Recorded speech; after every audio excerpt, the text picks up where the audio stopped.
years old. I live here in this big and beautiful environment full of flowers and colours and nature. Because it's such a beautiful place, a lot of people come here on the weekends. But when we go on our walks on Monday mornings, we notice a lot of plastic on the roads. Plastic isn't just here, it's everywhere. And it's not just bad for nature and animals, it's really bad for us too. I did some research and found out that in the last 10 years, we have produced more plastic than in the whole of the last century. And that we dump 8 million tons of plastic in our oceans every year. And that over 90% of all seabirds have plastic in their bellies. Have a look at this graphic by news agency Reuters. It shows you how many plastic bottles have been sold since you started watching this video. Isn't that just crazy? Since this is such a big problem everywhere, I thought there'll probably be people who know what to do. So, I asked the experts.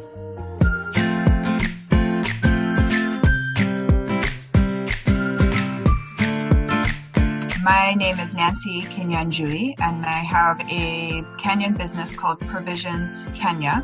One of the biggest priorities for us, besides sourcing locally made products that are high quality, is trying to create packaging for our products that is reusable, plastic-free, and that our customers can, if they empty a product, they can return it to us and we'll refill it. So you do make a difference, and your decision and your choices are important, and they do add up. When everyone does it, it adds up very quickly.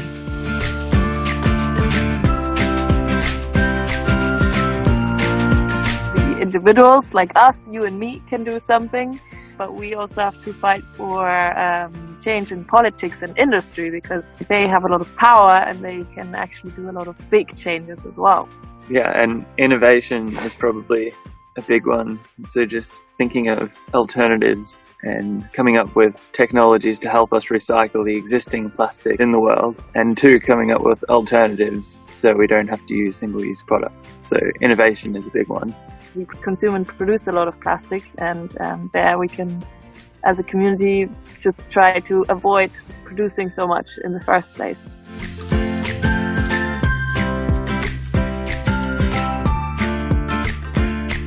So normally what I do, I am running campaigns, to educate people, to love the environment, to be more caring about the environment. And I always say, if we protect the environment will protect us. What gives me hope is for people, especially for people, young ones like you, who are very concerned, that inspires me, and that gives me hope that tomorrow will be a better tomorrow. There will be less plastic in the environment, and generally other kind of litter will be less because of this generation. We use less plastic, because less plastic is fantastic.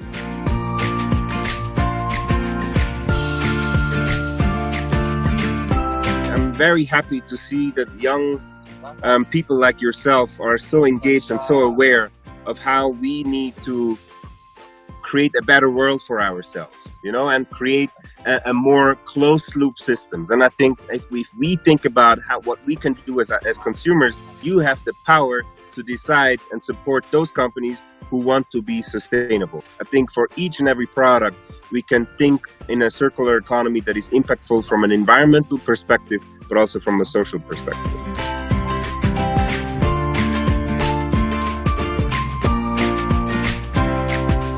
Rafiki is basically helping the environment because we're cleaning up the local plastic and making it into new products like recycled plastic products. And we're also expanding our workshops, so we're creating job opportunities for different Kenyan citizens.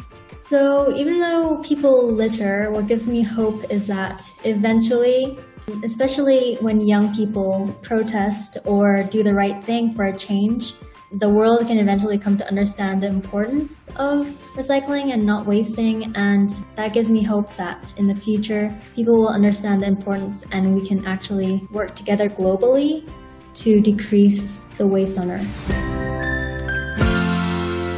So, they had some interesting interesting solutions. And one of their solutions was, number 1, organize a cleanup. It seems the obvious way to get rid of plastic in our community is to clean it up. So, we had a community cleanup. Mum invited our neighbours and 35 people came. We filled 40 sacks of mostly plastic trash in just 2 hours and 2 kilometres stretch of road. Number 2, recycle. One way to keep plastic out of our environment is to send it for recycling. In Nairobi, we have lots of places we can do this. I also found out that it's hard for recyclers to make money from plastic rubbish because new plastic is so cheap. Getting the plastic we picked up on our road recycled was hard. It was dirty and it was all mixed up. So we had to pay for Taka Solutions to come and pick it up. But it was worth it. They recycle 90% of all rubbish they collect. 3. Use less plastic. I used to think that this would be really hard, but once you get the hang of this, it's actually easier than you think. Okay, so you can't use sweets or crisps or biscuits or ice cream or stuff like that, but you get to make our own treats, which is really fun, and they're really tasty. We try to never buy anything in plastic or made of plastic. When you do that, you start to notice how much plastic really is everywhere. We also generally just try to buy less, waste less, and make more ourselves. You don't really need to be that zero-wastey. Okay, I know that that's not a word, but every piece of plastic that you don't use will make a difference because all the plastic we buy eventually ends up in the environment, even if it's recycled first. That's because we can't recycle plastic infinitely. Number 4, raise awareness. Everyone I talked to agreed we need to do this, and I guess that's what I'm doing right now. And now I invite you to do the same. Have a look at these websites, and if you like them, share them with your friends.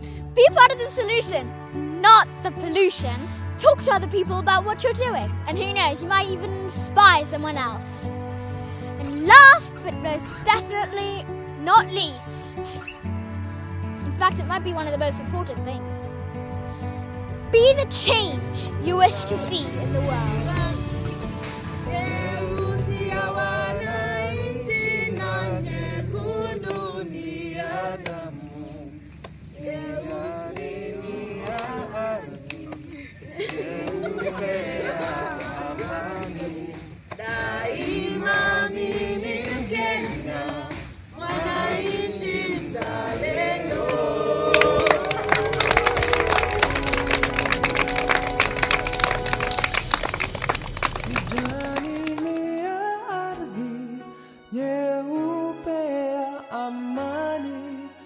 Daima mimi Mkenya, mwananchi mzalendo.